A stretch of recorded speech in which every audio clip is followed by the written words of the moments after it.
And I just can't wait to be Meat Sangria. Welcome to the podcast, everyone. This is Matt Lipari coming in on this fine Wednesday. It's always Wednesday. It's always a fucking Wednesday. You missed me, guys. You missed me last week while I was in the jungle. Actually, last week on Sunday, I was on a plane. I went to Africa. If you guys don't know, I just went to Tanzania, as some people call it. What do they call it there? I forget. I don't think they say Tanzania.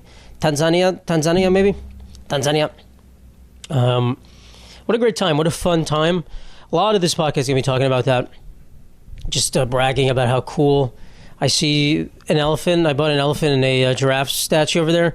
Bro, these motherfuckers, they're routing tourists for their dollars. They are charging an exorbitant fucking price. These bastards. But when I overpay for something in a foreign country, sometimes I think of it as like my charitable donation to the people there. You know what I mean? It's just sketchy. We went to a gift shop and just sketchy guy. You get to the counter with all your items. They follow you around the store and they're like, all right, here's the price. It's like one for a wooden elephant that honestly I would expect to pay maybe like $15. It's like, it's $45. And I was like, motherfucker. I said, $45 for you, I'll give it for $40. Oh, what a deal. Oh my God. Can I kiss you? What a fucking deal. So I ended up buying some small things. It cost twice as much as I was expecting, to be quite honest. And everyone was negotiating. I was the last one to negotiate. And at that point, he was just like, I'm tired of negotiating. I'm like, yeah, I am too, bro. I don't want to fucking pay this amount. So he got it down a little bit, but also I didn't have any cash to pay for. If I paid with cash, it would have been hella cheap. But with credit card, also my card's declining because it's a shady gift shop on the side of the road in Tanzania. They're like, who the fuck is this? This is probably not Matthew. Even though I told them, hey, I'm going traveling somewhere. Let me buy whatever I want. And they're like, nah, it's not. This doesn't sound like Matthew. Fucking Citibank, you assholes. Anyway, I got my gifts. But yeah, it's a lot of these third world countries, there's a lot of scheming going on. It's a lot of bargaining. It's like the story my family always tells stories about.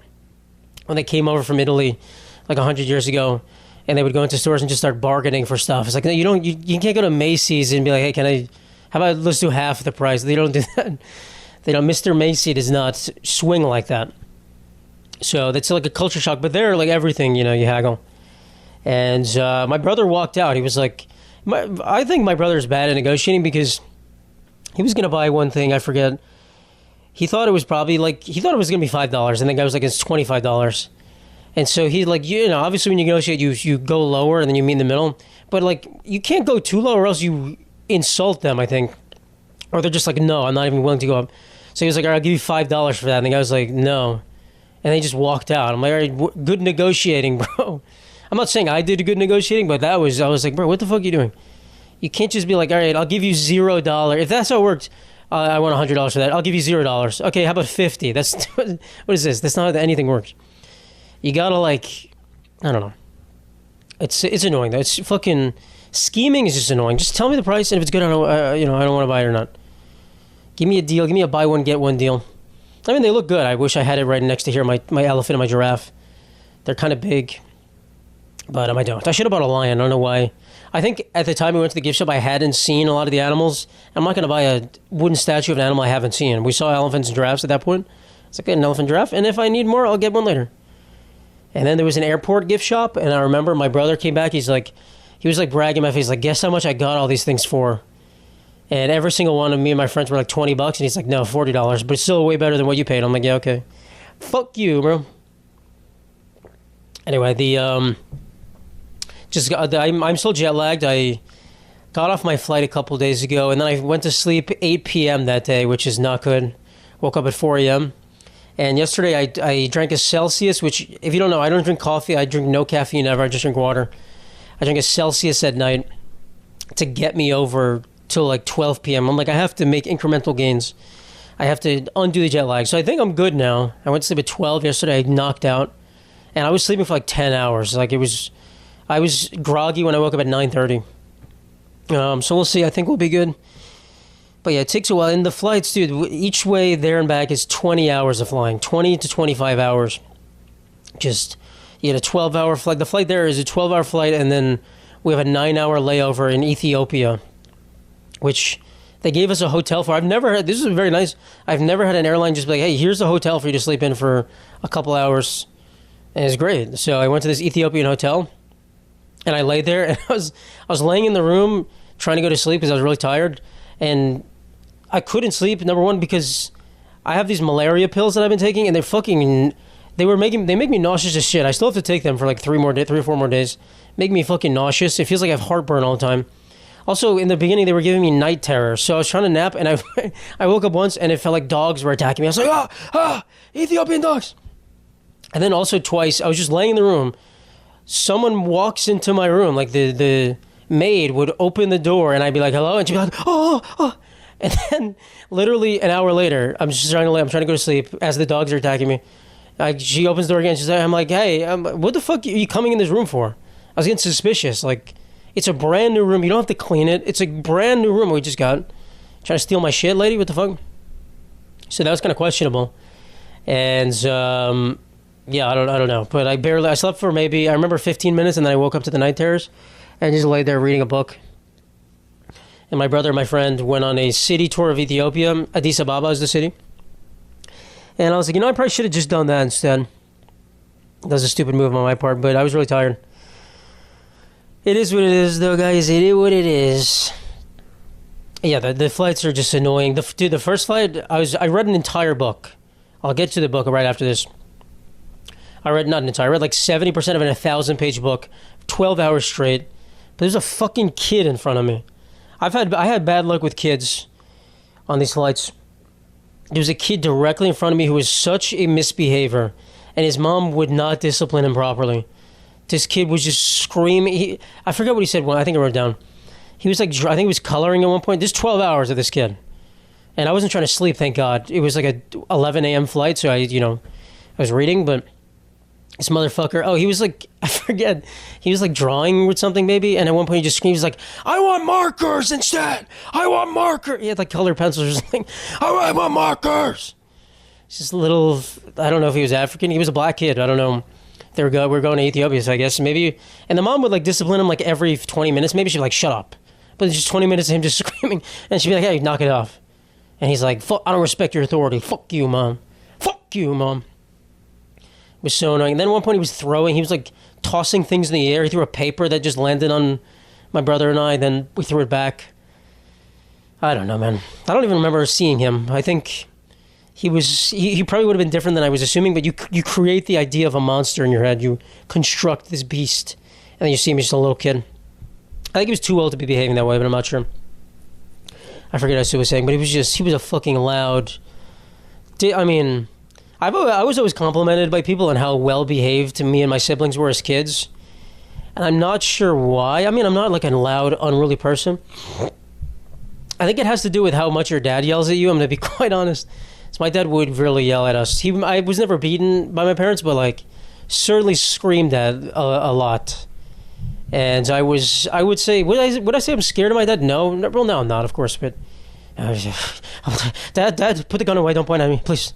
No, was I scared of him then? No, but he's like very loud. You know what I mean?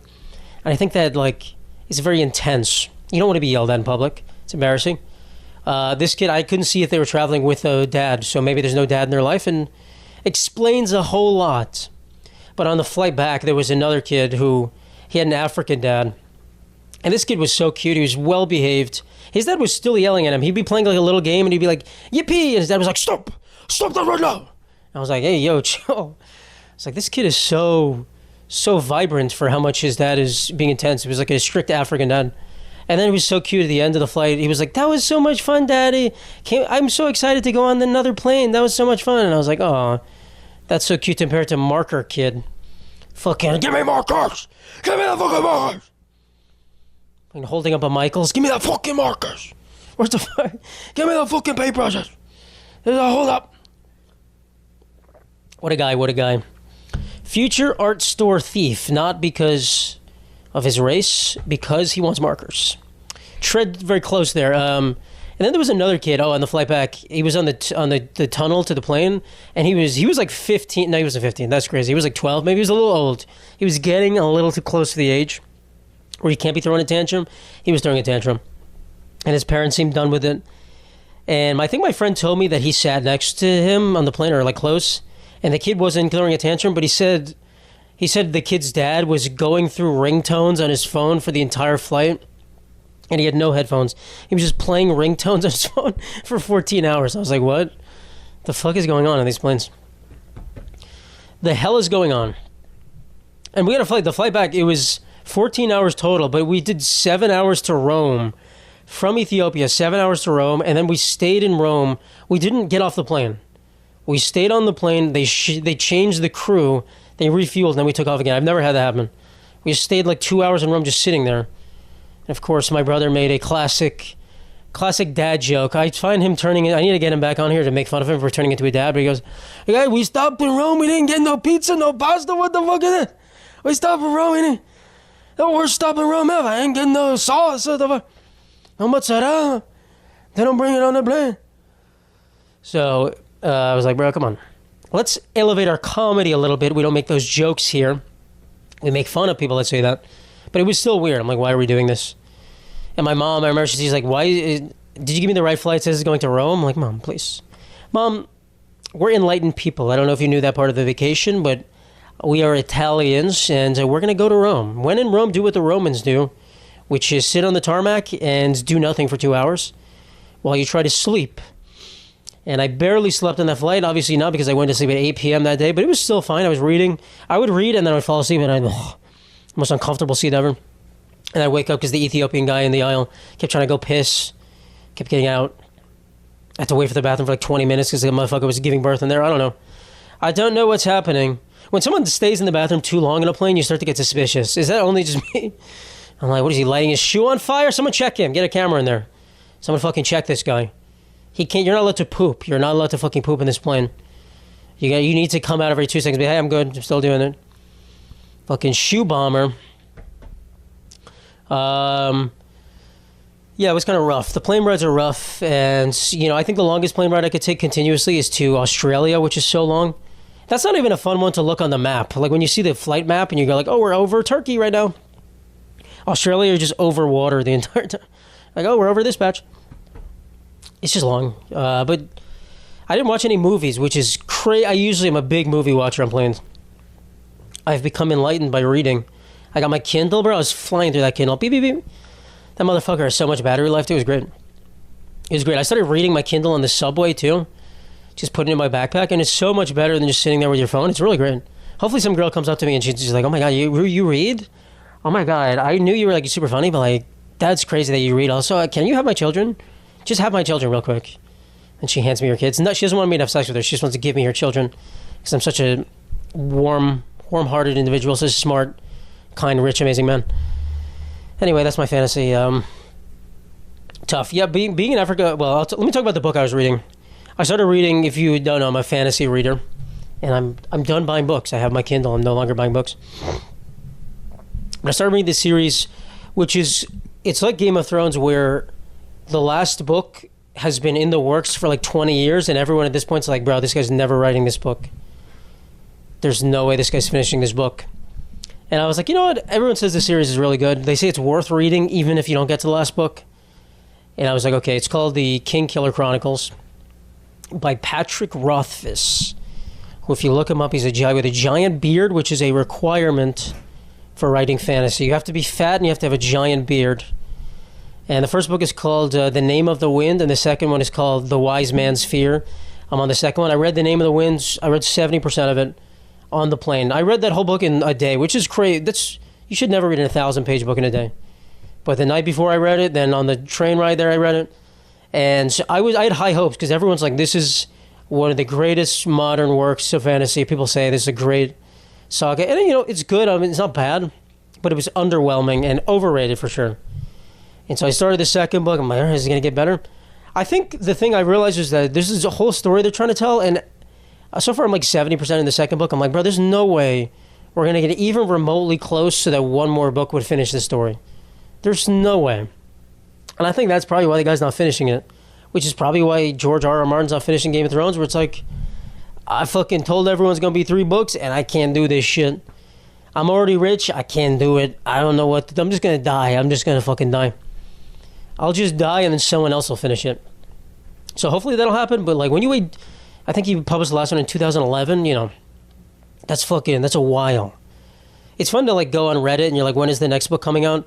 And you see people from like 10 years ago hypothesizing and they're like, I think it's going to come out in 2018. And now you look it back and you're like, you're laughing, just these motherfuckers.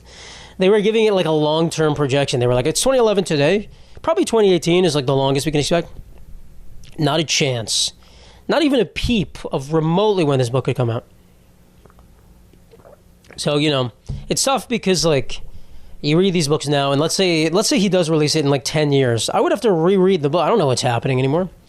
I'd have to reread these books. I don't want to reread this motherfucker. I'd have to get a synopsis, I guess. But yeah, listen, if you want a good book to read, The Name of the Wind, great name for a book. An awesome name for a book. An epic name. A little bit underwhelming. I'm going to be honest, a little bit underwhelming.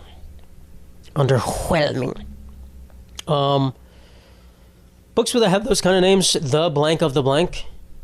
The Blank, Blank, Blank. Great. They all kind of have that though. Actually, that's a stereotype now. It's a common trope, and they do sound nice, but it kind of. I wonder what the next one's going to be. We have A Way of Kings. We have, The Lord of the Rings is different. Goblet of Fire, like Blank of Blank is just everything. Let me see what else I got on this shelf. There's probably something. Shadow of the Gods. No, it's different. All right, maybe I don't have them. Never mind. Empire of Silence. Did I just read that book? I think Empire of Silence. That's not even. Why is that called that? That's not even fucking. It's nothing to do with the actual plot. All right. Whatever. Anyway, I haven't even spoken about Africa. Anyway, the book. So, you know, I tend to. I think with the Kindle it's good because I don't have to like. A lot of these series, I bought the box set before I even read one, and I'm like, fuck, now I have to read the whole thing. And so far that hasn't bitten me in the ass, but, you know, I think the Kindle is easier to just buy. And then I have so far not a single time this year DNF'd a book, which is, did not finish, like stopped reading it halfway through. I should have probably with some of them. When you buy the book, you're like, I should probably read this whole thing through. We'll see. We'll get to that point. But yeah, anyway, let's talk about Africa. Welcome to Africa. Mina, waka waka, What an amazing place, guys. What a cool place. Such a unique trip, I'll say. We had, you know, we booked a budget trip. It's me, my brother, and our two friends. And we booked a budget trip, but it was very good. I'll say this. You know, if any of you guys actually want to go on this trip, you can DM me and I'll tell you the company. I don't want to say it right here. But we had an amazing guide. He was very fun. He said he loved us. He was like, you guys are so much fun. We're like, yeah, we know we are fun, but you're fun too also. You're fun too, Tom. Or Tum. We kept calling him Tom, and I found out at the end his name was Tum. T-U-M. Like this medicine, like the belly. If any of you don't know. But I don't really know what I was expecting. We chose the cheapest option. We're like, yeah, we don't want to pay too much money. And every place was good. I mean, we didn't have hot water most of the time. I was taking cold as fuck showers. Wasn't given towels. I had to bring my own towel most of the time. But I was expecting to be camping a lot. We were sleeping in fine arrangements. There were fine beds. Had mosquito nets. It was hot. I didn't realize this part. We had a chef cook all of our meals professionally. Like an actual fucking chef. Traveled with us, made us lunch every day, like multiple courses. I thought I was going to be eating scraps, or I was eating like a king. This man would come out, he would film his food, like, you know how like when you go in like Bali or something, and they film you on the swing?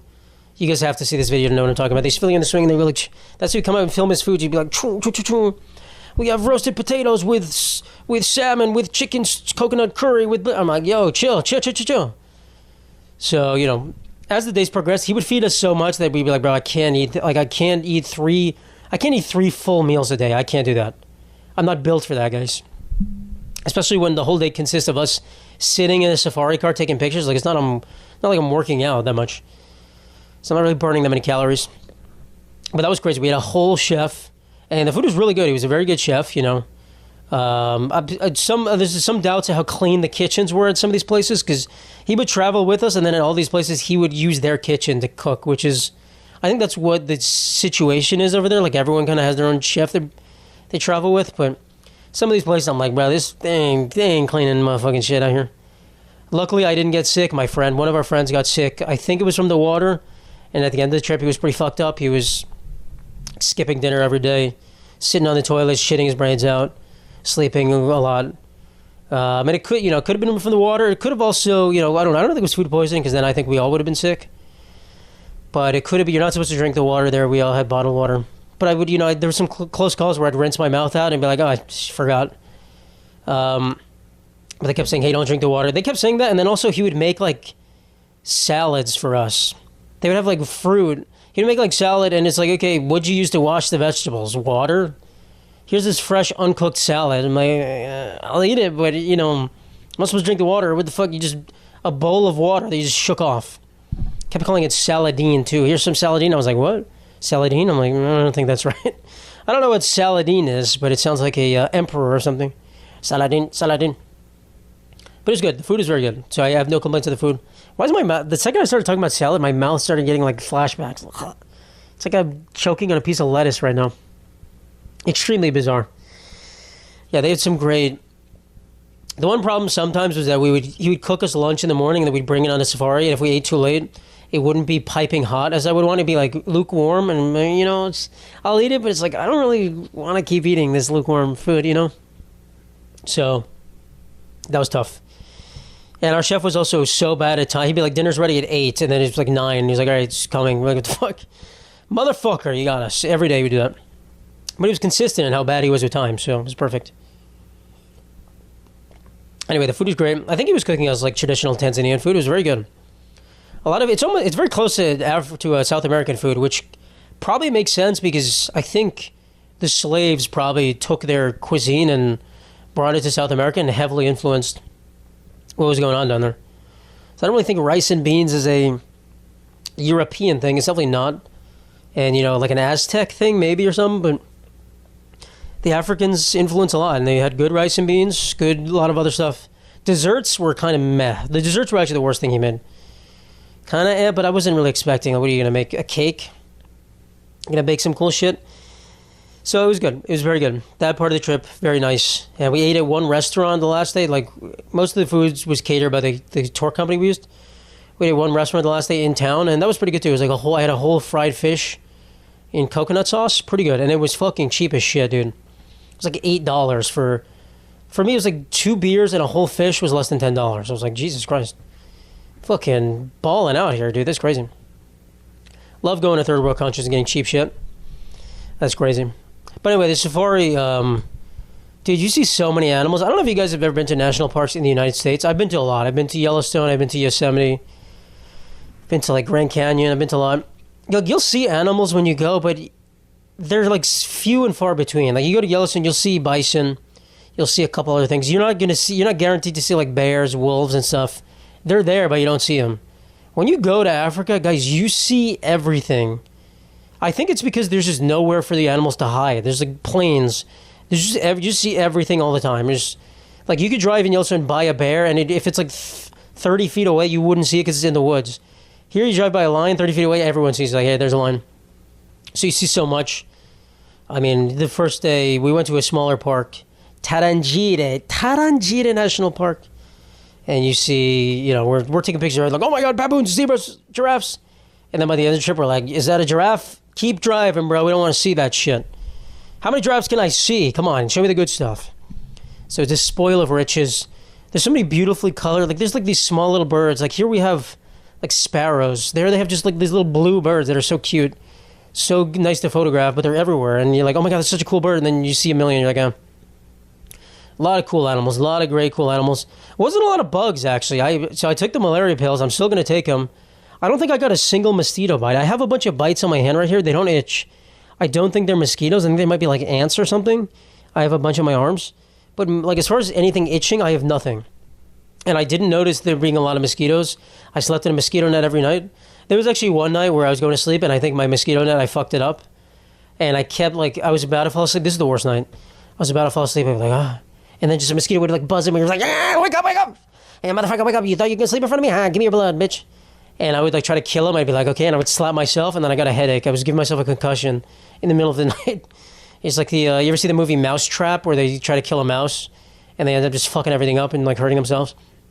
That's what it felt like. The mosquito was like, you almost got me, and I'm like, fuck, beating the shit out of myself. That was the worst night for sure. For sure. I had a couple sleeping pills too. I took some Tylenol PMs, which, it feels weird when you're not sick, but my dad's like, those will knock you out. Buddy, those will fucking knock you out. So I got a couple Tylenol PMs. They were pretty good. I did knock out. It was kind of great. And then I had to give them to my friend who was sick at the end, so I lost out my Tylenol PMs. But, yeah, sleeping was fine, but no mosquito bites. I don't think, which I'm happy for. No risk of malaria, but I'm still going to take the pills. Only like 4 of them left. But boy, I feel it right now. It's just fucking annoying. It's just like, I can't imagine having to take that for a long term. It's so annoying. Riling my stomach. The sleep demons, the night terror stopped. I don't feel like I'm getting attacked by dogs anymore, but I don't know, man. That was rough. But yeah, no, the temperature was great too. It wasn't super hot. I barely wore sunscreen. Didn't get burned at all. Maybe like a light tan. We went in a perfect time. I think it's winter there now. It was beautiful temperature. Yeah, it's great. And you see so many animals. I think we went to the dry season. Like, you see everything. So many lions. We saw a bunch of cheetahs. A baby cheetah we saw once, which is sometimes it's crazy how people spot some of these things. Because like, there's a baby cheetah over there. You look and you're like zooming in with your giant lens. Okay, I kind of see him. I don't know. So the way it works, there's a lot of cars there. If you don't know, in some of these national parks, everyone has their own vehicle and you drive around just on these like dirt roads, and then you kind of stop at the animals if you see them. It's kind of cool. But most of the time when there's like a cool animal, like if there was one spot where there was a leopard really close, and there was like 50 cars, and they're all like cutting it's kind of insane. It kind of takes you out of the nature park, because it is the wild, right? It's the wild. That's, we have national parks. That's where the wilderness is, the last untouched wilderness. They don't like force the animals to be there too. If a leopard leaves the park, they're not like, come back. They're just like, okay, you left. But you would see these cars like fight. We would like go off road and cut in front to get the best picture angle of the animals. And it was kind of crazy. It feels more like respectful to just be like, okay, let's watch from here. But there's a lot of cars. And so usually you would like, if you see a bunch of cars up ahead, you're like, oh, there's a cool animal there. And usually there was. There was only a couple times, maybe one time, I think, where our car was the first to find animals. And it was actually it was like a bunch of lion cubs just like playing right by the road, which is fucking awesome, which they were just right next to the road. And the second another car came, the lion cubs took off. And we're like, we're the only people that saw that. We're the only ones that got that exclusive view. But every other time, there's usually a bunch of cars there. And we saw a nice cheetah. We didn't see anything hunting per se. Oh, we did actually. I'll get to that. No, like cats hunting though. We saw a pride of lions eating a zebra carcass, which we drove by, and they smelled horrible. They're just a rotting zebra carcass. And there was probably like 30 lions, and then the males came, and they were like, give me that carcass, babe. Babe, I'm here for my breakfast. And they started eating the carcass. And, nothing, no like cats running after anything, which would have been cool, but, certainly they intimidate, lions walking towards zebras, and the zebras are like, we're gonna go. We're actually gonna. We have an appointment. Actually, we don't want to be here right now. We're gonna take off. This episode is brought to you by Fiverr. Whether you need a logo, a voiceover, or a custom website, Fiverr connects you with talented freelancers across the world. Mostly in countries where things are way cheaper. If you catch my drift, you can support countries that the United States has tried to colonize and left bereft and in need of work. You can get a lot of good stuff for good prices. I've personally used Fiverr many times. You can visit meatsangria.com and click on the podcast sponsor section to get started on your first project. But yeah, so it's fun. I think we spent a good amount of time there. I think the total safari was like 7 or 8 days. And at a certain point, you get a lot of pictures of the animals you want to see. We didn't see a rhinoceros. We saw every animal except for a rhinoceros, which is really rare. We tried the whole last day just to see a rhino, and we failed. But it was fine. We can't blame our guide. He was very nice. He told us at the beginning, he's like, bro, it's like a 5% chance you're going to see a rhino. But the thing is, we asked him what chance we're going to see every animal, and every animal, he told us he'd be like, 30% chance to see a cheetah. We saw like 5 cheetahs. No, we saw like 3. But we're like, all right, we're pretty lucky, guys. We'll see one. We did not see a rhino when they're very hard to see. Because people kill them for their horns, because the Chinese want to have bigger erections or whatever they do with the horns. I don't know. The Chinese, let's pretend they don't have an overpopulation problem. They need more fucking aphrodisiacs. I don't know. I think it heals people too. I don't fucking know. Do I believe it? Not really. Just killing the fucking rhinos for no reason. Anyway, so we didn't see a rhino. But everything else, elephants, we're talking lions, cheetahs, leopards, elephants, giraffes, cool lizards. No tortoises, which I kind of missed. I want to see a tortoise.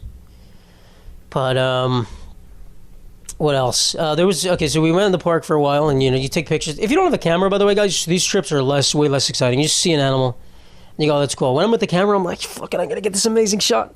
Zoom, zoom, zoom. Ching, ching, ching. And you see, like, people, there's so many Chinese tourists that go there, and, bro, these motherfuckers have giant lenses on.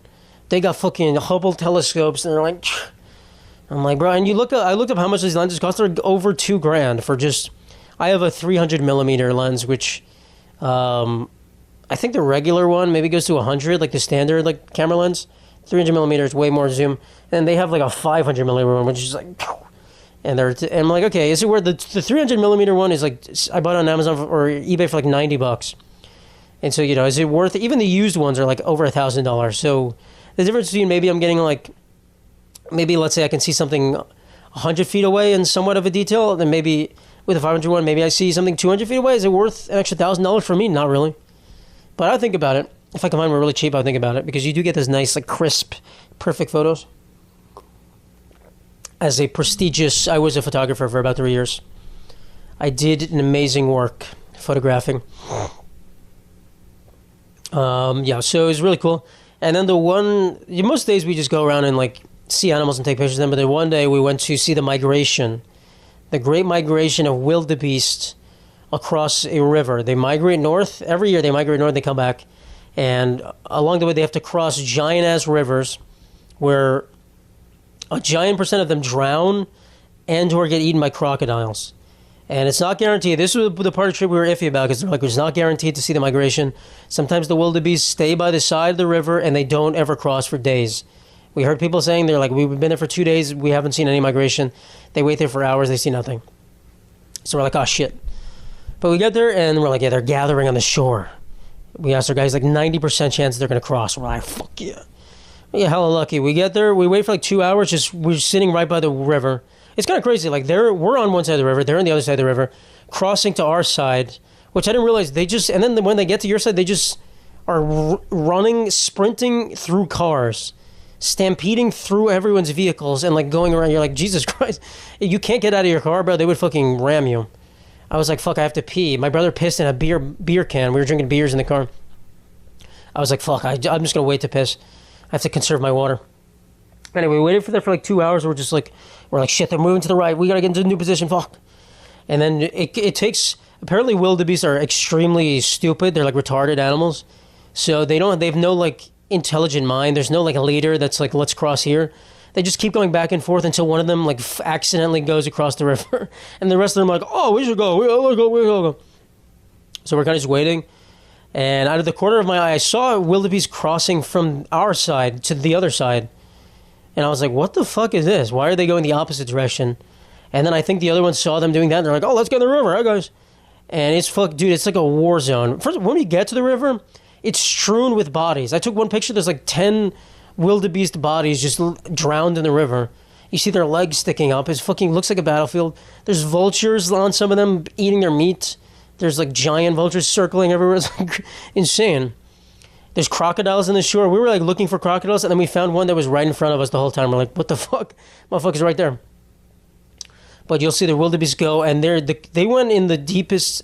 I have a bunch of pictures. I post some of them on my Instagram. Well, we'll post. I gotta make another post, but they swam across in like whitewater rapids, the deepest part. You see them drowning. You're like, oh my god. You watch them drown. They're fucking following the leader. They're getting swept ashore, and then we saw one crocodile waiting. We're like, oh, that guy's gonna eat one of them, and he didn't. He was just like, nah, I'm not hungry. He's like, get the fuck away from me. So we went to a new spot, and this was happening for like an hour, 2 hours. We're just watching like thousands. I think probably we watched like 5,000 wildebeest cross, which is crazy. And then we moved to a different side. We saw another crocodile. We're like, oh shit. And we saw this crocodile come up to the wildebeest, and you see it come out and just bite the wildebeest and drown it. And our guide was like, yeah, they don't even eat them. They just kill them and bring them to shore and then kill another one. I'm like, yo, what the fuck? This motherfucker is evil. Fucking guy from Peter Pan, dude, the evil TikTok alligator crocodile. And then we saw one, I missed it, but I have it on camera. I was in the general thing and I was clicking photos. I was like, I don't see what's going on. There was a alligator that was eating a zebra as well. A crocodile eating a zebra. Because apparently the zebras migrate with the wildebeest for some reason. I don't know why. There'd be like 10,000 wildebeest and like 10 zebras. And we're like, oh, the zebras are crossing. And the gator or the crocodile was like, I'm going to have a zebra today. But I think the zebra escaped. So, I don't know what the gators do. I think they just like to, I keep calling them gators, fuck, the crocs. I think they just like to kill things. I think they are just like, they have a hunting, because there's so many a hunting like fetish or something. Not the right word. I don't think animals have hunting fetishes. There's so many just dead bodies in the river. There's also hippos that would pop up. I don't know what the hippos are doing. I don't think they're killing anything. They're just like, hey, I'm here. Hey, take a picture of me, by the way, while you're at it. But there's just so many dead bodies of wildebeest that I'm like, why don't the crocodiles eat those?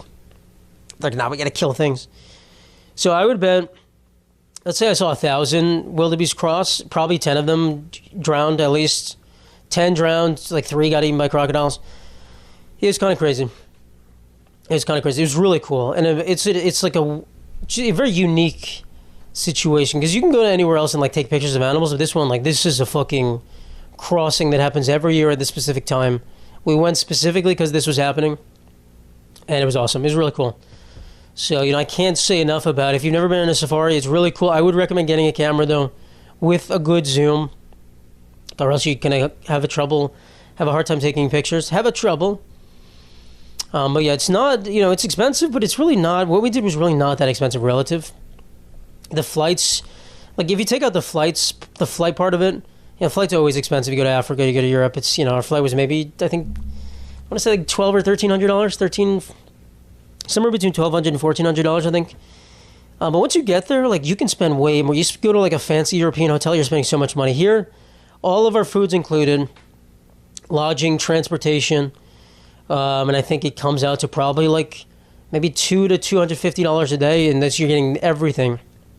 And of course, it was the most budget accommodation. But it was pretty good. It was, I would recommend spending that amount of money for anyone. And like I said, if you want to go on one of these trips, you can let me know, and I'll tell you the company and who I used and how fun it was. This episode is sponsored by the Matt Lipari store. If you're currently naked and in need of clothing, who wrote this? The Matt Lipari store has everything you can need except for pants and underwear and a jacket if it's cold. So pretty much only shirts, but you can get a bubonic plague chicken club shirt, a swamp ass shirt. There's so many options. Visit MattLipariStore.com and use code Meat Sangria, all caps, to get 10% off your entire order. But yeah, there's a lot of other... I don't know if I'll ever go on a safari again. I think it's a very unique experience, but also there's only so many times I can just go around taking pictures of the same animals I've seen before. I would love to see a rhino. I would love to see some other animals, but, and you have great pictures, and, I took a lot of good stuff, but you can't really do that. It loses its wonder at a certain point. Like I said, with the first day you seeing all these zebras, you're like, oh my God, so cool. By the last day, you're like, oh, these fucking zebras. I don't care about these zebras. I don't care about the zebra. So yeah, I don't know if I'll ever go again. I hope to go one day again, maybe somewhere else. But also, Tanzania has Mount Kilimanjaro, which a lot of people hike. The plane there, it looked like everyone was hiking Mount Kilimanjaro. Looked like we're the only ones going on safari, which is fine. And they also have Zanzibar, which I'm sure you guys have heard. I don't know. If you asked me where Zanzibar was, I'd be like, I don't fucking know. Zanzibar.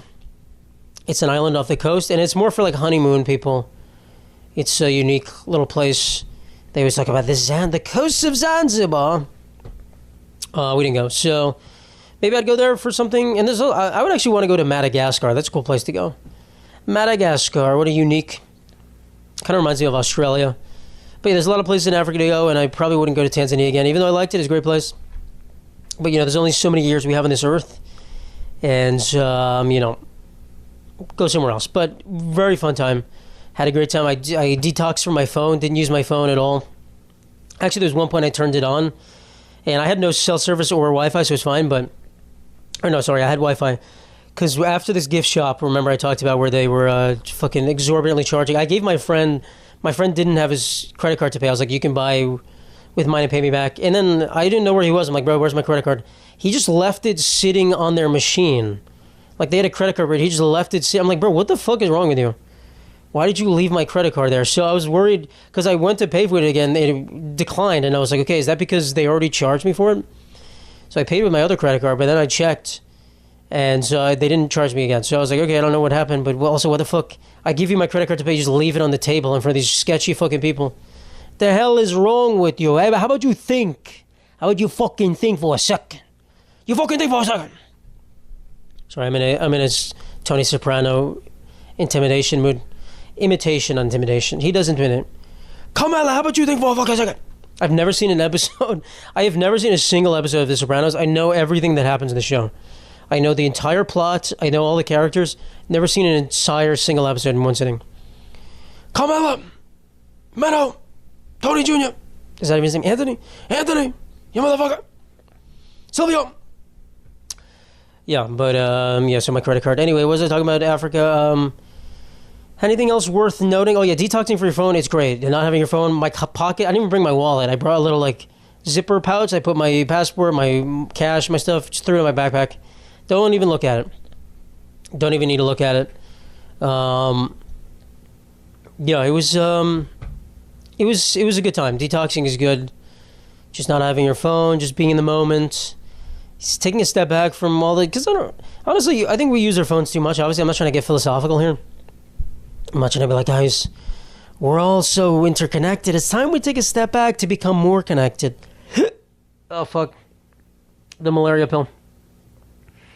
Sorry, we're good. But it is nice just to not, think about, I took a break from the Mets, too. They were on a bad losing streak. They kind of didn't do much while I was away. They stayed kind of the same. But sometimes it's like taking a break from your toxic ex. You're like, I just need to take a step back to reevaluate this relationship. And it felt good. It feels good not knowing what happened. I made a bunch of videos. I scheduled them. They all did poorly. But it's fine. I don't really care. You come back and you're like, I don't care how my videos did.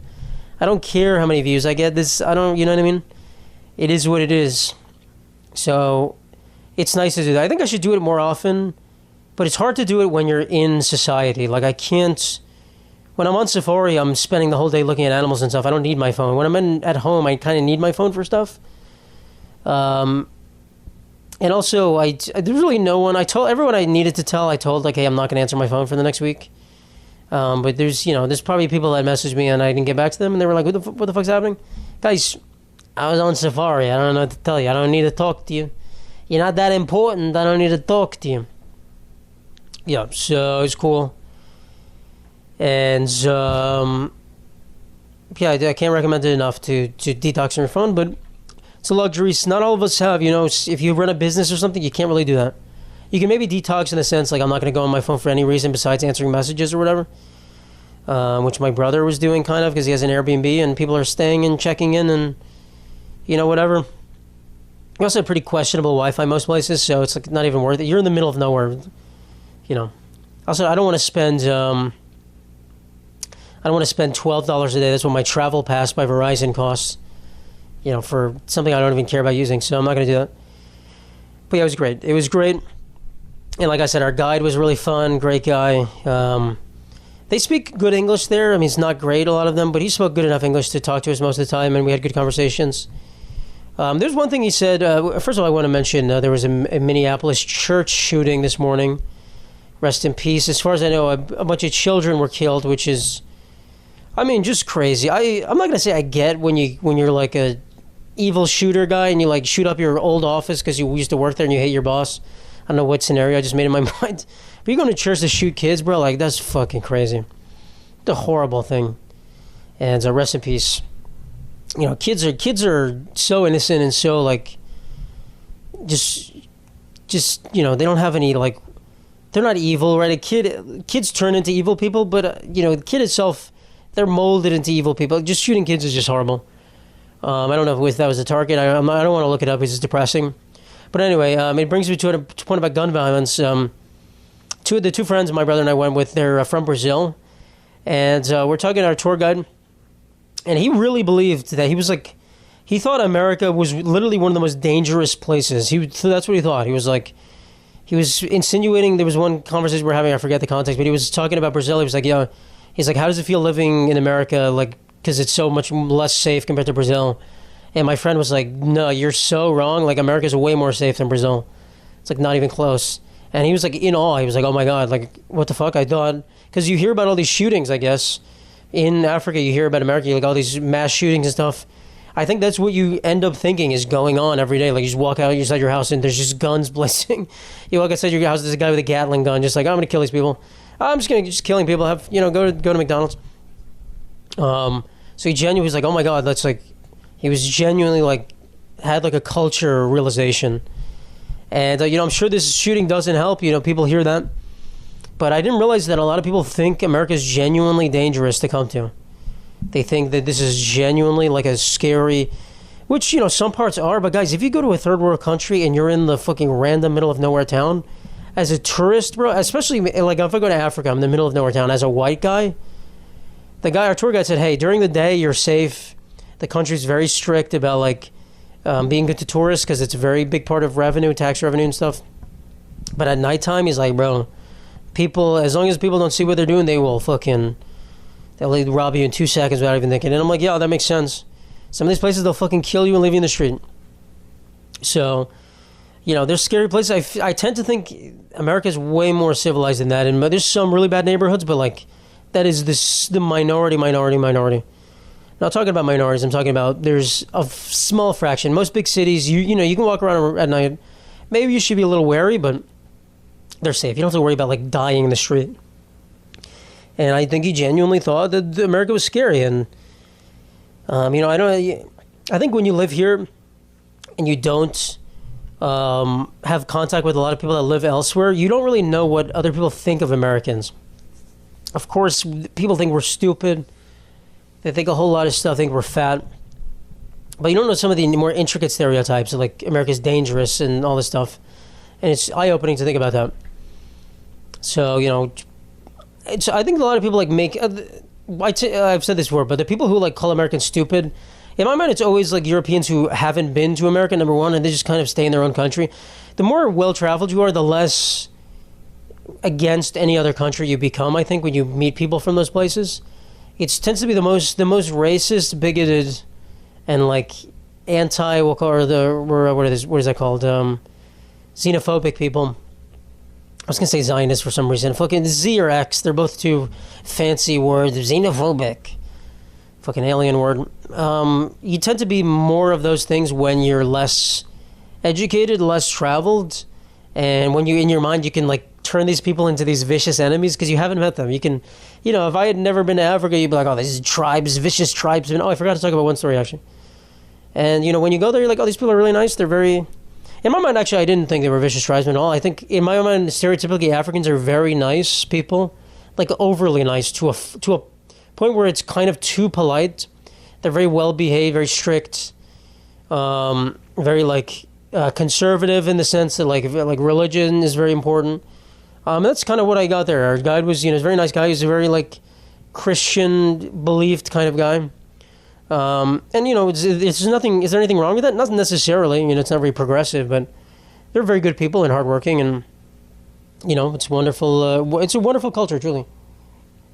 But there's one day, we went on the safari, right, most of the days. There's one day we didn't go on a safari. We went and we visited some tribes. And these are, like, not uncontact, but these tribes that live away from society. They don't have internet. They have no cell service. These people sustain by themselves. And there was two tribes. The first tribe we visited was a hunting tribe. And we got there, and they don't even speak Swahili. They speak their own language. We had to have a guy who speaks English in their language.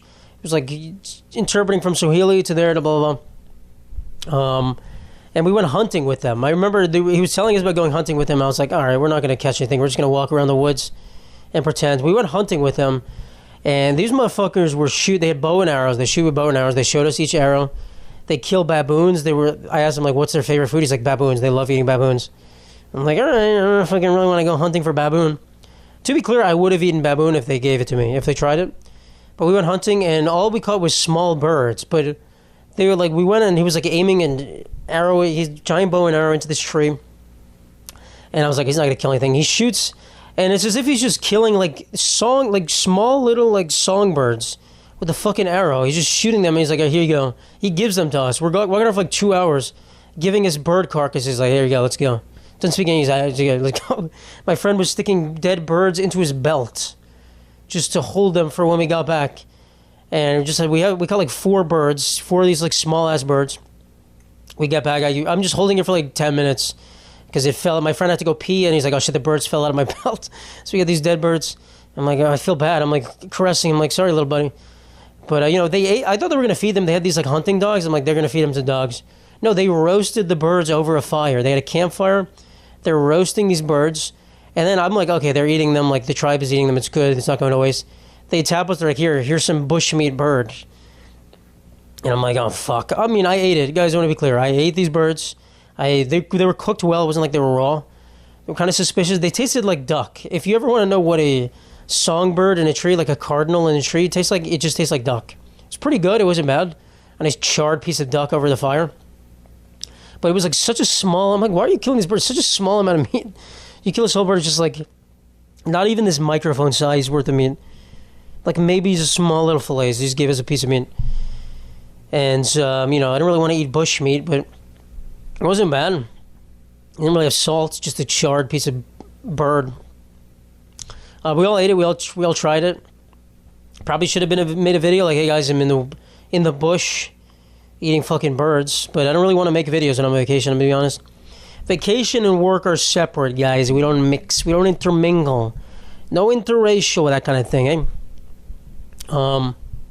Then we had another tribe we went to right after. We also practiced using their bows and arrows, and they were fucking strong as fuck, dude. To pull back the bow and arrow was so... They're so accurate. These people, I mean, they hunt all day, so they have to be. But they looked very skinny and like sinewy. And they were strong as fuck. Pulling back the bow and arrow hurt. And they were just like, no problem. But we went to visit another tribe, and this tribe was metal workers. Another kind of one of these like uncontacted tribes, but they're a little bit more far along.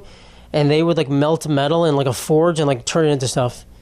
And they traded with other tribes. It's like there's a lot of tribes in these places. A lot of like very primitive tribes and a lot of more advanced people who kind of keep the tribal identity, but they're more modern. I think our guide was part of a tribe, but it's more just like ethnic background. It's like you can subdivide. It's like being from Italy and be like, I'm from Rome. That's kind of what it is. Like I'm part of the Roman tribe. But these people were like metal workers, and then we went and hung out with some of the women in the tribe. They don't speak English. We didn't hang out. I said that as if we're like partying with them. Hey, you come here often, bro? Yeah, this place is crazy. We hung out in their like a little longhouse, and we were asking them questions through our interpreter. And they offered us their daughters. This is not a joke. They're like, seriously, if any of you guys want to come live here, our daughters are looking to marry people. And we're like, oh my God, thank you so much. That's such a great offer. I'm like, oh, if the hinge doesn't work out too well, maybe I'll fly. No, but they don't speak English. I forget if the offer was like we go there and we live with them and we take their daughter, or we like take their daughter somewhere else. I don't know.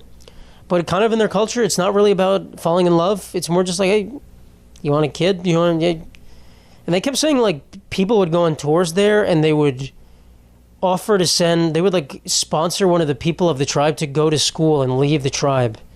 Like breaking Amish kind of thing. Which didn't really seem like they wanted to leave. And they said, like, yeah, this guy, one of the tourists sponsored him to go to school, and he came back after a month because he was homesick and wanted to stay back here. And I was like, I guess, I don't know, you know what I mean? It makes sense. If this is all you know, why would you really want to leave? So it's an interesting way of life, very cool way of life. It was a polyamorous tribe, the second one. They all slept on the floor, and the husband, who had a couple wives, had his own bed in another room, and they said he just got to choose the wife that would lay with him that night. And I feel like I've told you this. My brother asks, my brother's not a pervert, but he asks like weird questions sometimes. He always feels the need, like when he's talking to someone from another country, he'd be like, how are the girls? But he's like, it's like, the girls in your country must be nice. So I'm like, bro, what are you talking about? We just make fun of him all the time. Like, how are the women? Eh? But he was asking these people about like he asked some fucking crazy. He asked their guy to ask them how giving birth was, and the guy was like, I'm not fucking asking them that. He was like, how am I supposed to know this? And we're like, bro, why are you asking these fucking weird ass questions? Hey, can one of them give birth right now? We're trying to see.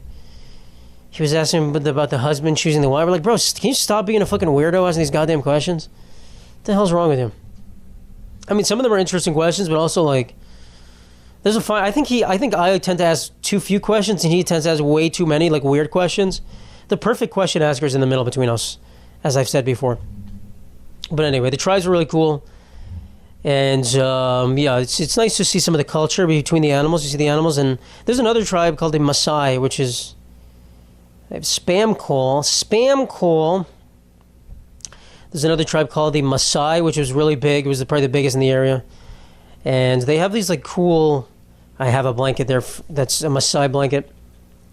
Cool like checkered plaid blankets they were. But apparently like there's warriors that are part of the Maasai tribe. And to become a warrior, you have to go into the bush and kill a lion with a spear.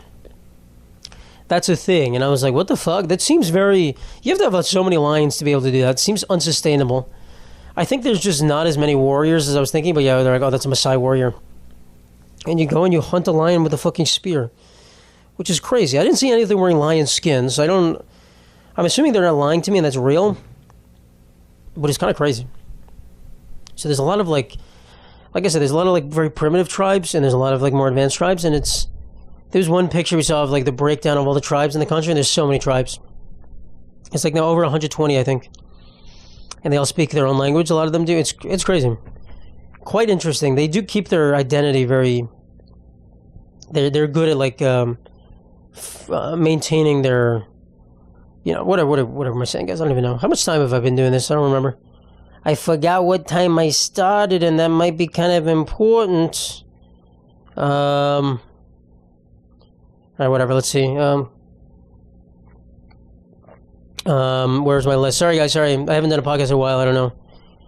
I didn't know. All right, no more Africa talk.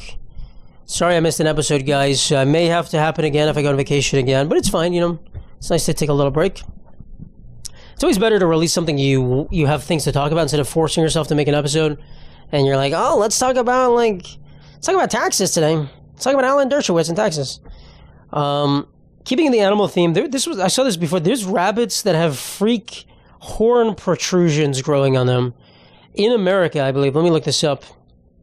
Like rabbits like these devil horns. Rabbits with horns. Some people call them tentacles. Dude, my phone has been, ever since I got back, I don't know what it is, but I think like my phone got used to not connecting to the internet and not being good. It's like having a horrible time connecting to the internet. Truly, I can't get anything. No, rabbits with horns in Colorado are being called Frankenstein bunnies. Here's why. Group of rabbits in Colorado with grotesque horn-like growths may seem straight out of a low-budget horror film. They have a relatively common virus. Oh shit, rabbits have a virus that make them have weird horns? They look disgusting. They have like black protrusions growing out of their face. They look fucking nasty. Ugh, that looks fucking gross, dude. The virus is called the Shope papilloma. Dude, honestly, a papilloma is one of the weirdest I don't even know what a papilloma is. I just know there's HPV. And it's such a cool word, but it also seems kind of... You ever get, like... This is a man question, if you're women, to skip ahead 30 seconds. You ever, as a man, like, hear something or, like, see something that makes your penis, like, shrivel up instantly? Just your penis, like, it retreats into your body like a turtle. It happens to me when I, like, see, like, a picture of an old lady sometimes. I'm just like... Like a grotesque man or something. I don't know why it's only an old lady and not an old man. Maybe that's it's an indicate. Well, an old man too. And when I see pictures of naked old ladies, because I have so many naked old ladies fans that send me their pictures, or just something like this where you see like some like weird like medical thing. You're like, ugh. Even like hearing when I hear about HIV, I just go like, ugh. Ugh. It's not good. Which it's good. I guess it's a good protection mechanism. Physically, maybe I wouldn't even be able to have sex with someone who told me they had some sort of disease, and I feel bad, but it's not great. Caravan Hoos spokesperson told they've been getting calls about. Why did I name her? I just saw a word and I read it. Caravan Hoos, a rabbit expert. Anyway, so if you live in Colorado, don't be scared of these rabbits. They're not bad for you, but the next thing is human flesh-eating bacteria. I don't remember this article. Was it spotted? Human flesh-eating bugs. First human case of flesh-eating screwworm parasite detected in the U.S. That's what it is. The parasite, the larva of the New World screwworm fly, can devastate cattle herds and is rife in parts of Central America. Bro, that's crazy that you have an animal, a fly that just eats through your fucking body. That's crazy. The case involves a person who has recently traveled to El Salvador. Damn, bro. Maybe I have a screwworm that's eating me. It's possible? It's certainly possible. Those are big-ass fucking worms, too. Dude, you ever see, like, a cat? They have, like, videos of rescuing cats, and they have botfly larvae inside them, and they're just giant... Ugh, fuck, this is disgusting. Sorry, guys. I didn't mean to say that. The resident has recovered from the infection, and there's no transmission of the screwworm. I think we're chilling. I think for humans it's not a big deal because like we can just be like, hey, take that. A cow can't remove a flesh-eating worm from them. A human can. I can just pluck out a worm, so it's fine. Yeah, that's crazy. Flesh-eating, just burrow into your body. I don't know. Face calls to accelerate its work. Sterilization. Oh, they sterilate male flies mate with female flies, but the eggs don't hatch. Eventually, the population reduces and dies out. The technique worked in the 1960s when the United States suffered its last screwworm outbreak. Oh, cool. Oh, that's interesting. Oh, they're going to stop. This is a pretty cool science thing when they breed sterile flies and they release them so that when they mate with females, they don't have any kids. That's honestly, they've done that a couple times, and what a cool scientific thing. Science is so cool, man. I think our guide in Africa didn't believe in evolution. He's like... people say that we drove past. He kept saying like the Lucy fossil was found in Tanzania, and it wasn't. It was found in Ethiopia, but he kept saying that. But there was a site we kept driving by, which has like ancient human footprints in like the mud, and he just kept talking about it. And I felt like he was mentioning as if it wasn't real. He's like, yeah, there's just like old footprints.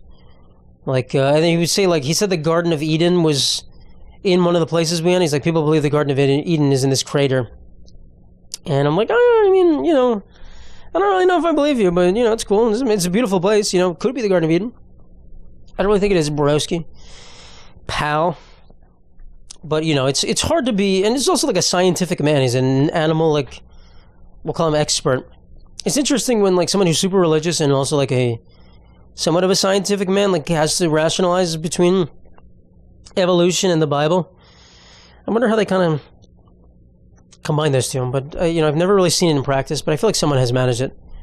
They go, well, humans evolved, and then they went to the Garden of Eden. They all died, and then they went... I don't know, maybe that would work. Maybe that would work, guys. The human flesh-eating bacteria, guys, don't... Watch out, if you go to El Salvador, if you go to South America, don't swim... I don't even know where you can get this. Anyway, Taylor Swift, Travis Kelce engaged. Cool. Anyone care? Congratulations to them. I mean, I really thought their relationship was going to die very quickly. I think at a certain point it became too big to fail, and I don't really know how it's going for them. I would never trust any football player's famous celebrity to be faithful to their wife, I'm going to be quite honest, so we'll see how that goes. If he ever cheated on her, I think she would murder him. She would literally have 7 million teenage girls rip his eyes out and eat his flesh, like the flesh-eating bacteria. But good for them. Congratulations. They're both getting old, right? They're both in their mid-30s, right? Or something. I don't know. It's about time they settle down. So hopefully they have a long, magnificent life. I'm very happy that I don't have any women in my life who care to talk to me about this and have to talk about it every time. I've certainly dated people in the past or been on dates with people who are like big Taylor Swift fans. And, it is whatever. But I guess I'm going to be honest. At a certain point, I don't fucking care. I don't care if she's coming out with a new album. I don't fucking care. Carmella, you keep listening to that bullshit. I don't fucking care. Sorry, guys. I can't keep doing this. It's not even a good accent. It's actually a horrible accent. Yeah, I don't care. But whatever. Congratulations to them. Good for them. Maybe we'll stop seeing more of them now that Travis Kelce also fuck. He doesn't care about football anymore. But he stunk last year. Stank. Yeah. So did he do in the Super Bowl? I don't remember. Well, the Chiefs did horrible in the Super Bowl. The Eagles won, and I hate the Eagles. But guess who I hate more? The Philadelphia Phillies. All right, Cracker Barrel has a logo change. We're going to run through these things real quick. Sorry, guys. Also, dude, in Africa, bro, there's so much dirt on the roads. You drive and just cars are whipping up dirt. It's hot in the car. You got to keep the window open. Bro, I've said this before. I pick my nose. I would pick my nose every night, like when I'm going to sleep in the shower. Bro, black. There would be like dirt in my ears too. It was so dry. I had a nosebleed like every day, the same nose. To the point, like, I would pick it. I'd be like, I have to pick it because there's so much dirt in here, but like, I know I'm going to bleed my nose.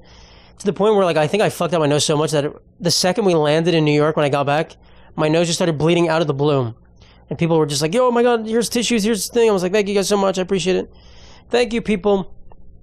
But I was wearing a white shirt, and I was like, I saw blood. I was like, oh, shit. I was like, okay, it was good, like, the plane lands and everyone claps. I was like, fuck, how am I going to get out of this? How am I going to fucking get out of this? Go through customs with just my bloody nose. Dude, imagine going through customs, you just, both shirts completely covered in blood. Chaos. A lady gave me a tissue, I just shoved it in my nose, and I was like, I walked out the plane with just a tissue in my nose. Everyone was looking at me, I'm like, I got a nosebleed, bro. I got a nosebleed, so what of it? So what? You ever had this before, guys? You never had this? And yeah, I had one yesterday, I think, too. I don't know. I'm trying to, like, it's in this nostril. I'm trying to not pick it. I still pick my nose every night, but, like, I'm trying to, like, be wary of this one. Because there's so much dirt, so dry. I feel like the people there, they have to have, like, a lot of dirt in their lungs. Just so much dust on the road. Dust clouds flying. That's where you really learn the term, like, I'm gonna leave you in my dust, partner. Because you just drive on the road and there's fucking dust everywhere. Driving behind someone is no bueno. No bueno. My camera, like, the intricate crevices have all this dust in it. Let's clean it out yesterday with an air pump. Anyway. This episode of the Meat Sangria podcast is sponsored by NordVPN. Staying safe online is an ever-growing difficulty, and you could be exploited by hackers. NordVPN allows you to change your IP address, making you harder to track, securing your privacy. Visit MeatSangria.com and click on the podcast sponsor section to get 72% off NordVPN's 2-year plan. I know I do a lot of risky things on the internet. Let's just say I like to peruse the things the World Wide Web has to offer. You got to stay safe, guys. You got to protect yourself. You got to protect your data and your device. NordVPN lets you do that. Once again, MeatSangria.com. Click on this podcast sponsor section to get our special deal. Thank you. See, you think my nose is dry here usually? My nose is fucking dry there. My nose was fucking dry. Cracker Barrel has a new logo that they changed and they reverted back because people complained because everyone's kind of making logos that suck, that are too corporate. They're fucking boring. Cracker Barrel, if you don't know, it's a famous Ku Klux Klan meeting spot. It's where the white people go to eat mediocre food. It's actually not bad. I like Cracker Barrel. I stopped there on many a road trip. I'm joking, of course. It has an air of racism to it, but it's kind of classy. It's a classy little bit of racism. A little bit of classy racism. And the original logo had a guy in a barrel. Not a guy in a barrel. A guy holding a barrel. Certainly no one in the barrel. Could be someone in the barrel. Who knows? A white guy leaning on a barrel and just a Cracker Barrel. Just a cracker leaning on a barrel. And in the new logo, they just removed that all. They removed the barrel, they removed the guy, and they just have the logo Cracker Barrel in a fucking disgusting little barrel-shaped logo. It's just boring as fuck. It just looked horrible.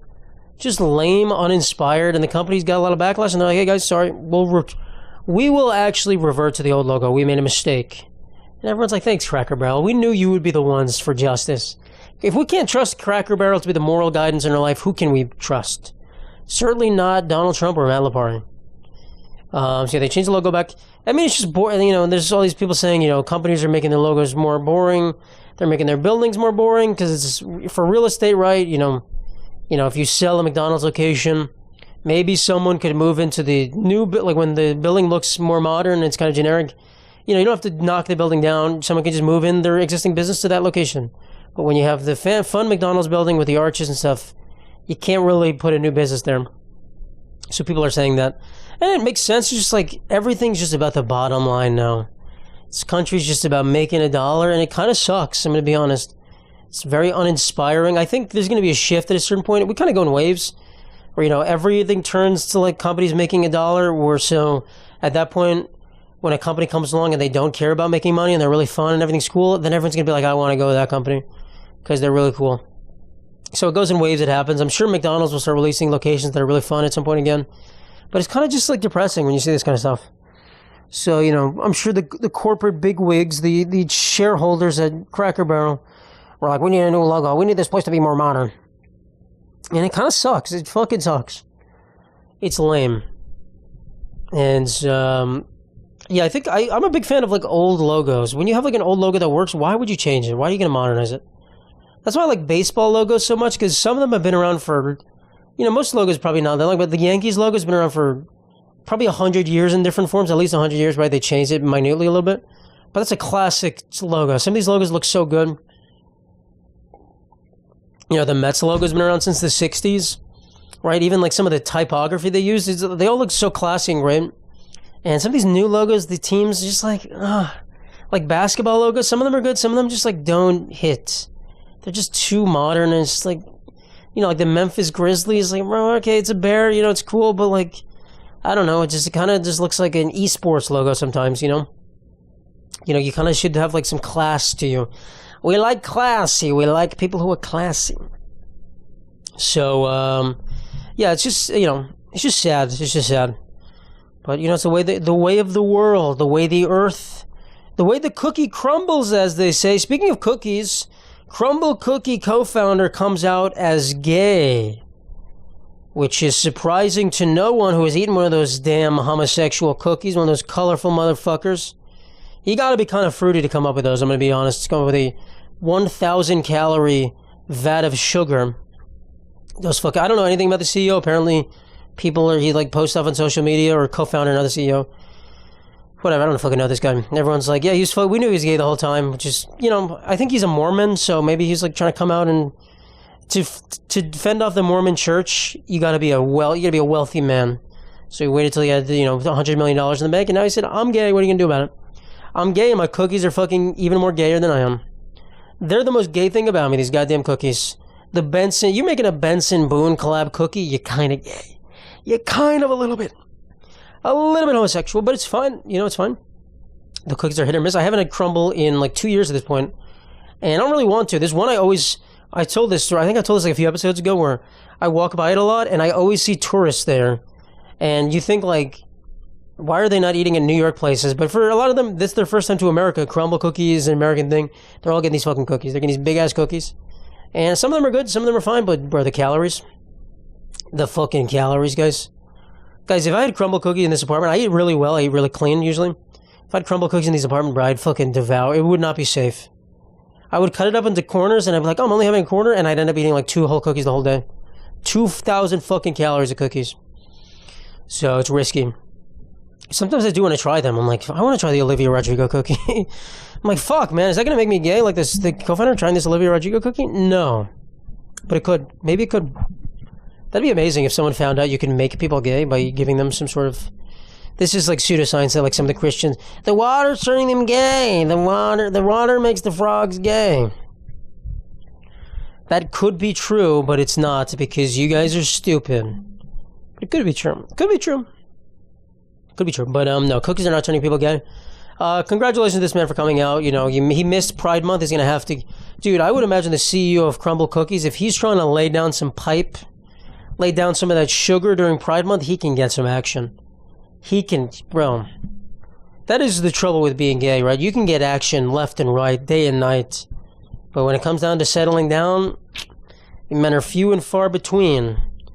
Few and far between.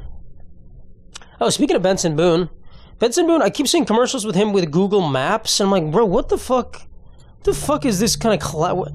Bro, I'm gonna be honest, if you're an artist and you collab with Google Maps, you're an NPC. You seem kind of fake. To be clear, if Google Maps came to me like, Matt, we want you to be in a commercial, I would literally be like, yeah, perfect. This is the dream of my life. Thank you so much, Google Maps.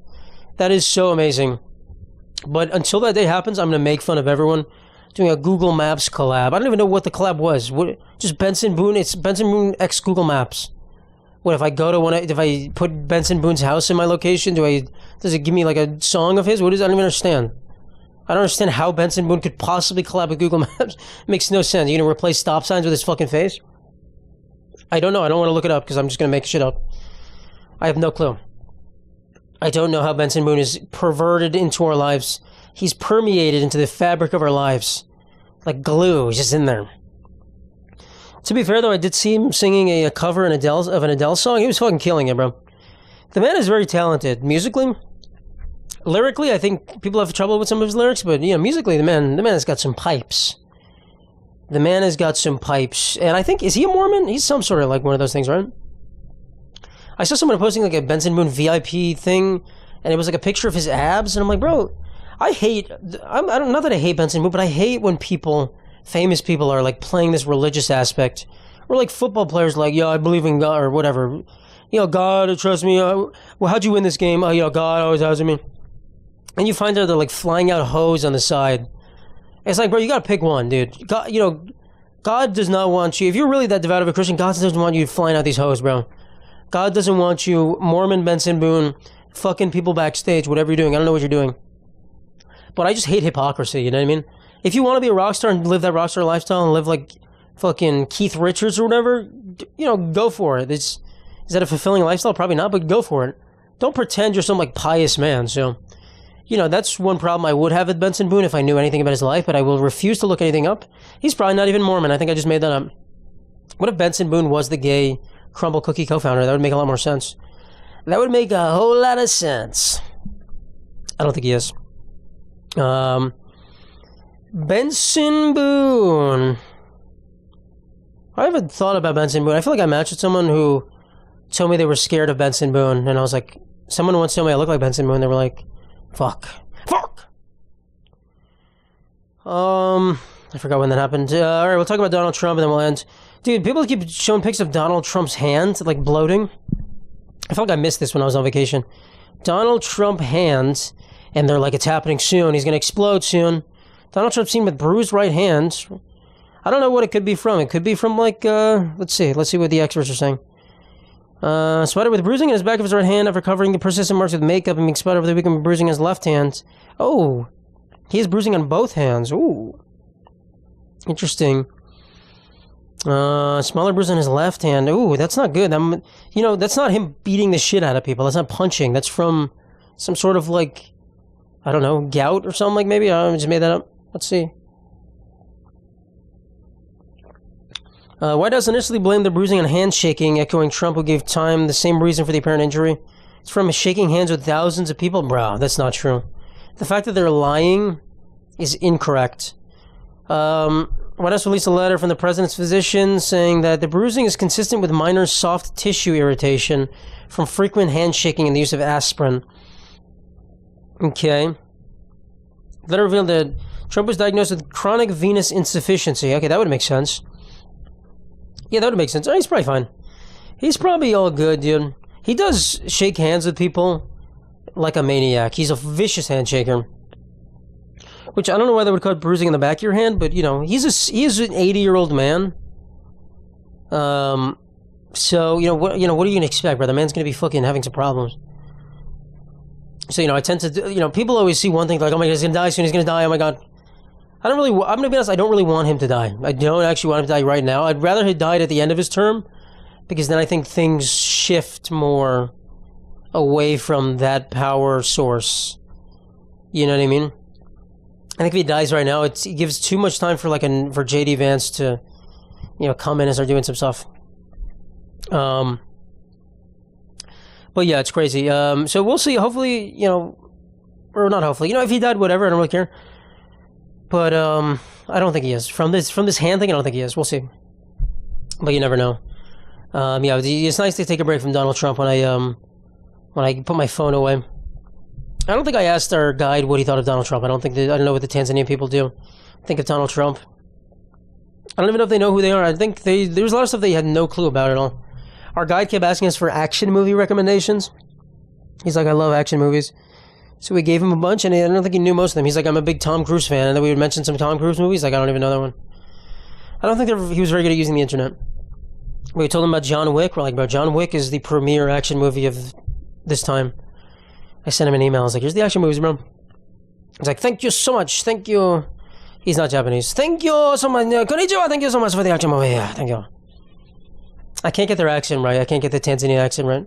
But it's kind of like a British English, but like also mixed with some, like, I don't know what a Swahili accent is, but it's not really British. I don't know. I have no clue. I can't even think of it in my mind. I cannot replicate how he spoke to us. Jumbo Baba. Jumbo is hello. There's a game at my barcade that's called Jumbo Safari, and it's just High Safari. This whole time I thought Jumbo was something else. Jumbo Safari. Hakuna Matata means don't worry for the rest of your days. Means don't worry for the rest of your days. Hakuna Matata. Donald Trump also 600,000 Chinese students. That's the thing. In order to keep the bottom 15% of colleges and business, we need to admit 600,000 Chinese students to our colleges. Which, bro, like, I get what he's saying. Economically, what he's saying makes sense. But this is so opposite America First. All the people who are complaining about this, all the people deep in Trump's court complaining about this Chinese shit, which I get. Guys, I've said this before, we have way too many colleges in this country.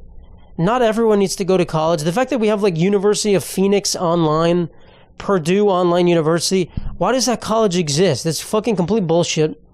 It's complete, these like vampire colleges sucking your money. So what if the bottom 15% of colleges fail? Good. They stunk anyway. They're random ass fucking college. Who pays $50,000 a year? It's made up jobs, made up shit. Make them fail. That's why, like, people complain about capitalism, but it's like, we don't even live in a capitalist country. We live in, like, fake capitalism. Where if you become too big to fail and you actually start failing, the government's like, actually, no, you're not going to fail. Like, no, we're actually not going to fail. You're a giant company, we'll bail you out, bro. You did horrible financial planning, we're going to bail you out. We're going to bail you out. That's not how capitalism works, bro. That's like we're in, like, some weird, like, mix where it's the worst of both worlds. So, sure, capitalism would actually be kind of good compared to what we have. In some regard, you know, a company like Boeing during COVID, or not Boeing, like a Delta or whatever, or maybe it was Boeing, like American Airlines, you know, they failed. And if a company knew that they needed to prepare for the future and have a nest egg to survive, they wouldn't be so reckless with the amount of money they have. They wouldn't just give all this money to their shareholders. And, you know, American Airlines dies. It dies and good. Die, American Airlines. You fucking stunk anyway. So, you know, it's weird. The situation you have, and you know, I'm sure Donald Trump has said these few things where, you know, buying whatever the $1 million gold citizenship card or whatever the fuck that was. It seems like he likes to take other countries' money, which I don't blame him. But the idea of like Chinese people coming here, learning our secrets, we'll call them. What are they learning? Like, you know, gender studies, whatever. And then going back to their home country and infiltrating our university. This is what the, you know, right wing saying, the Chinese are infiltrating the university. I guess they'll pay full price. You know, none of them are getting scholarships, but I don't know. It doesn't feel right, dude. It doesn't feel like a sustainable thing, like a good thing to do. 600,000? How many do we have right now? I don't know. Probably a few 100,000? I don't know, man. I don't know. And I went to a school with a lot of like Chinese, foreign Chinese students, and some of them were really cool. I had one friend I remember who was a cool guy, you know. It was nice to learn about what happens in China, and he learned a lot about America. And some of them are kind of standoffish. They're very, like, fresh off the boat types, very rich. They have, like, fancy cars, fancy clothes. And so there's, like, a dichotomy there. And, you know, the ones that were standoffish, not really great additions to your school. They kind of stick among themselves. Not really good at fostering a school community. No offense to them. You know, I'm sure they had a good community amongst themselves. But, you know, as far as the greater university thing, it didn't really feel like great. So, you know, I don't know, man. Whatever. We'll see what happens. But, you know, Donald Trump says a lot of things. He doesn't really do a lot of those things. Especially China. He said China as if it's our biggest enemy so many times. And now, we'll let 600,000 of them come and study here. It's like, what? Bro, what are you saying, dude? What are you saying? To facilitate trade? I mean, I guess maybe he's saying, like, we can fucking have a giant trade war with him, because we really can, but maybe we can try to, like, wean off it a little bit. I don't know, man. I'm getting tired, guys. I'm, like, I think I'm still jet-lagged, bro. I might have to get another energy drink. I drank a Celsius last night.